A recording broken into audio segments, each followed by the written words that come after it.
మీ పిల్లలు ఎంత హైట్ పెరుగుతారు అనేది తెలుసుకోవాలని చాలా మందికి ఉంటుంది. ఇది మనం చాలా సింపుల్గా తెలుసుకోవచ్చు. అబ్బాయిలకైతే mother height plus father height వేయండి సెంటీమీటర్స్లో, దీనికి 13 యాడ్ చేయండి. అలా వచ్చిన మొత్తాన్ని డివైడెడ్ బై 2 వేయండి, ఇది అబ్బాయిల హైట్.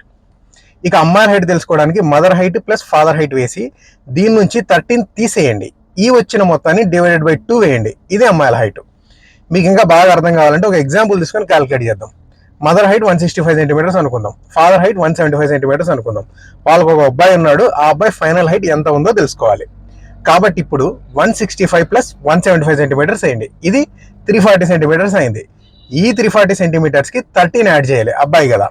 యాడ్ చేయగా 353 సెంటీమీటర్స్ వచ్చింది. ఈ 353 సెంటీమీటర్స్ని డివైడెడ్ బై 2 చేయాలి. ఇలా వచ్చిన ఆన్సర్ 176.5 సెంటీమీటర్స్. అంటే ఆ అబ్బాయి యొక్క ఫైనల్ హైట్ ఇంచుమించు 176.5 సెంటీమీటర్స్ ఉండబోతుంది అన్నమాట. ఇలా నేను చెప్పిన పద్ధతిలో క్యాలిక్యులేట్ చేసి కామెంట్స్ రూపంలో మీ పిల్లల ఫైనల్ హైట్ని ఎలా ఉంటుందో చెప్పండి.